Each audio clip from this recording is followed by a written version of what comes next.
16 years ago, Charles Manson was sentenced to die in San Quentin's gas chamber for the Tate LaBianca murders. Within a year, Californians did away with capital punishment, so Manson's sentence was commuted to life in prison. Now there's a book, Manson in his own words, as told to Newell Emmons. Emmons is an ex-con who first met Manson while serving a short term in prison for car theft. And true to the unwritten code of the underworld, Manson cooperated on the book because he owed Emmons a favor.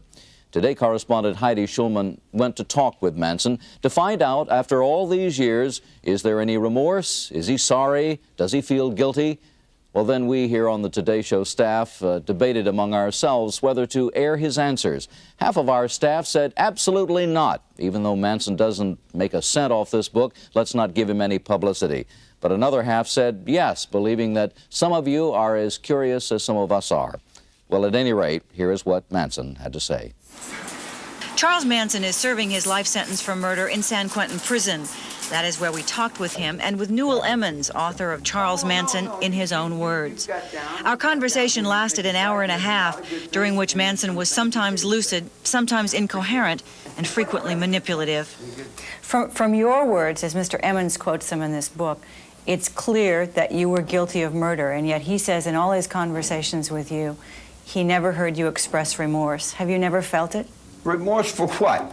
You people have done everything in the world to me. Doesn't that give me equal right? I can do anything I want to you people at any time I want to, because that's what you've done to me. If you spit in my face and smack me in the mouth and throw me in solitary confinement for nothing, what do you think's gonna happen when I get out of here? Guilty. I wouldn't do anything that I felt guilty about.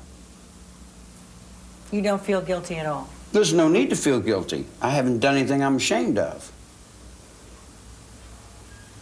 Maybe I haven't done enough. I might be ashamed of that, for not doing enough, for not giving enough, for not being more perceptive, for not being aware enough, for not understanding, for being stupid. Maybe I should have killed 400 or 500 people, then I would have felt better. Then when I felt like I really offered society something. You know, if I wanted to kill somebody, I'd take this book and beat you to death with it, and I wouldn't feel a thing. It'd be just like walking to the drugstore. Do you feel blame? Are you mad? Do you feel like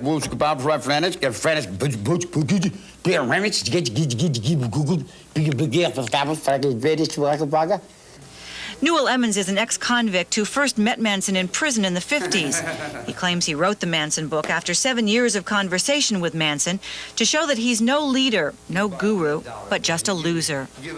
Why should anyone care to read this book? My purpose when I first started was virtually to destroy the myth. I showed that he's not as complex or as the occult leader, or etc., that he's been projected as being. I don't fit in society, and I am incompetent.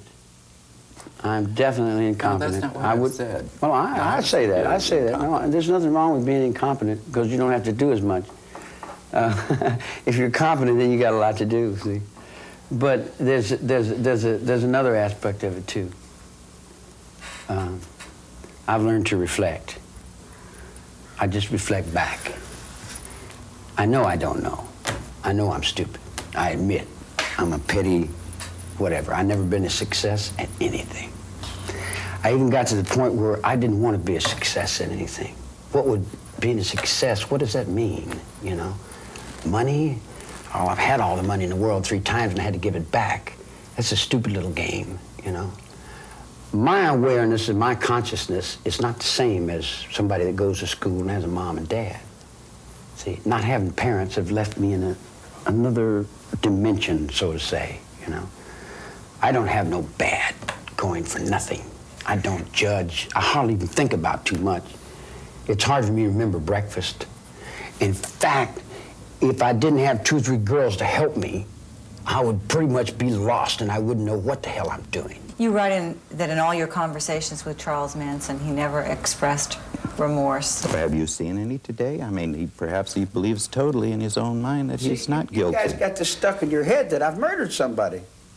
You've got it stuck in your brain that I murdered somebody. What do you want to call me a murderer for? I've never killed anyone. I don't need to kill anyone. I think it.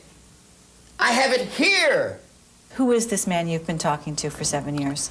Well, to me, he's a convict that was a failure. I mean, he's the person that is not capable. I mean, and I still lay it to the way the book reads. It wasn't to start cleaning the earth or anything. I mean, there was a drug burn that initiated the first one, and the black guy, the first tone of violence that surfaced anyway.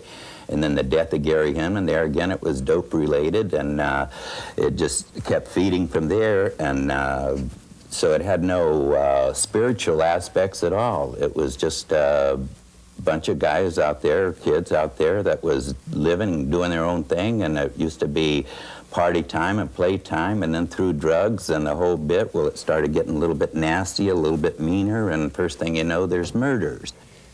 In my whole life, I've burglarized a grocery store, stole some nickels and dimes, busted open a stamp machine, stole a few automobiles, and cashed a couple checks. I'm a petty car thief. I've been with prostitutes and bums and winos and all my life. The street is my world. I don't pretend to go uptown and be anything fancy. I can, but I find more real in the world that I'm in than I do the tinsel. And the real world is the one I have to deal with every day, you know. Believe me, if I started murdering people, there'd be none of you left. Hello, Today fans. Thanks for checking out our YouTube channel. Subscribe by clicking that button down there and click on any of the videos over here to watch the latest interviews, show highlights, and digital exclusives.